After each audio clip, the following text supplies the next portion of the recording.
a universe creating itself, universe which always existed, a universe which somebody perpetuated. These are the only possibilities. There's no other logical third or fourth or fifth or sixth or seventh possibility. Only these are the possibilities. Either the universe came into existence by itself, meaning it just decides to pop into existence, which makes no sense because nothing is the absence of everything and anything. So nothing can give. As I say, if I knew more of the science, I would argue my case better, but I can't. However, there are people out there that would be able to.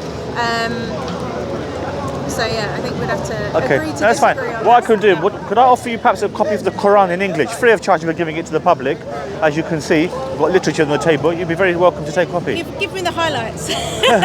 Okay. So you asked me what do I know about Islam, and I said not very much. So what are the core, like fundamental parts of Islam? Okay, so the prelude that I gave, a belief in a creator, a God. Sure.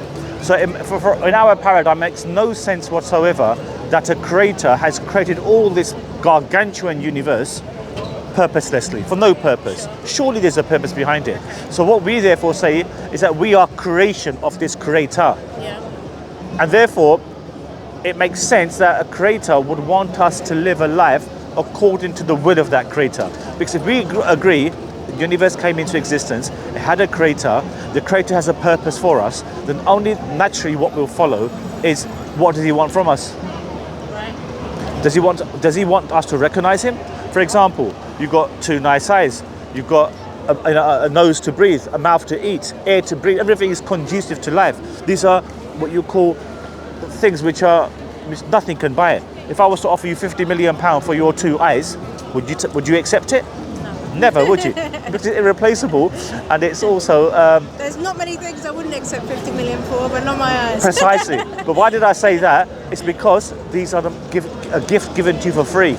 The magnificence of the way the eye is constructed. It's just unbelievable that we can see, that we can observe. I mean, just imagine having So the point I'm trying to address is therefore that whatever's given us these faculties, we need to be grateful for that creator.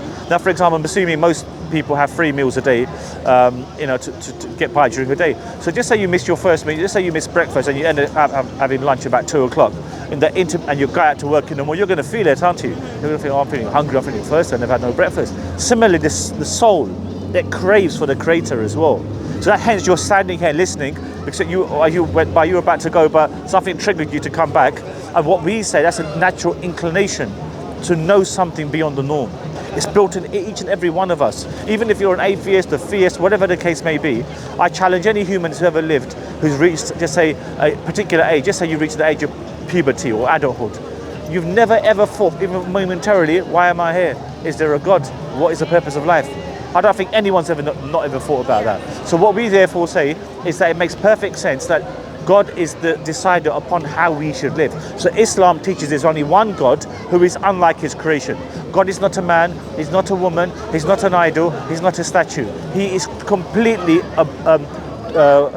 beyond the creation and far. So that's what we say, it fits perfectly with the analogy of a creator beyond the universe, based upon the points I made earlier. So then what we say, one day we're all going to perish, we're going to be accountable for our actions on the earth, and we're going to return to that creator. Those who mock that, well, just think about one thing.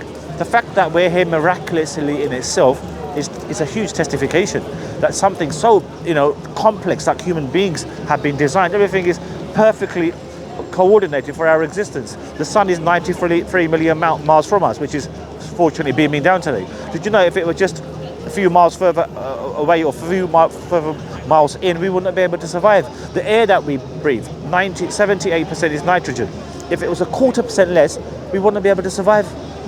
So everything is beautifully designed for our existence. So hence what we say, we've got to give recognition to that creator. So in our paradigm, we will perish, and then we will be accountable for our actions, where God will raise us up again and judge us for what we did on the earth. So the first and foremost point, the first thing about Islam, recognizing a one God who is beyond the creation, and he is not like his creation. So it's not like Christians who believe in like Jesus coming down to die for the sins of mankind. We don't believe any of that. We believe he was a messenger and a prophet who was sent by God, and that's it.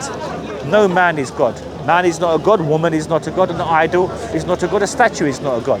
Just say Jesus, a man, is God. But why couldn't he come as a woman? Is that discriminating against women? So what we say, God is not like anything in creation. This is what we want people to reflect upon. As I said, one day we're all going to die. But what's the other? If you got no belief in a creator, so everything here is purposeless. There's no essence. There's no real thinking that you just live for the present. It's called nihilism.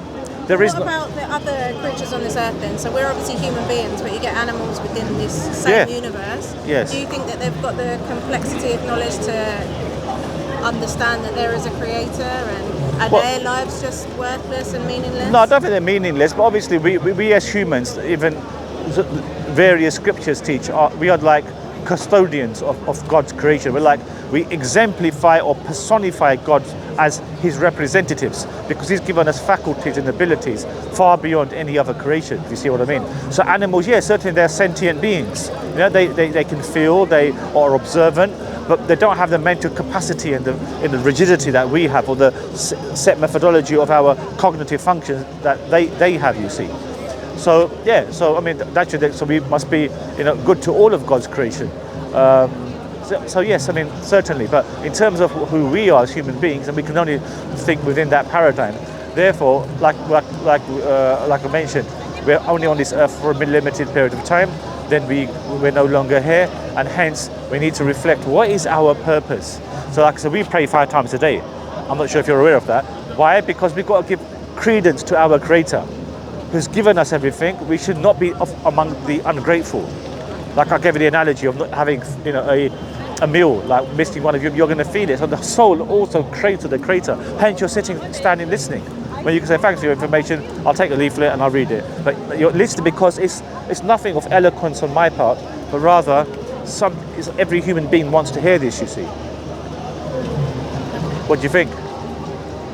I still think what I thought when I arrived. No, I've learned a little bit more about Islam, so that's always good to take away. But yeah. Can I give you? There's no problem. Would you like a Quran in it? I can give you a Quran. I've got only a small bag, so.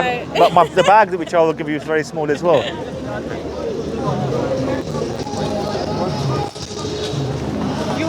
Okay, so it's a nice little small bag. We've got all the leaflets in there. Okay. Copy of the Quran. Have a good read. We're here every Saturdays from 2:30. If you want to come by ever, you'll be most welcome to. Thank you so much, Sam. Good evening. Good day to you. Fantastic conversation with a pleasant lady. She was set in her ways in certain beliefs. But I think whilst I was speaking to her, some points were resonating. May Allah guide her, inshallah. Assalamu alaikum wa rahmatullahi wa barakatuh.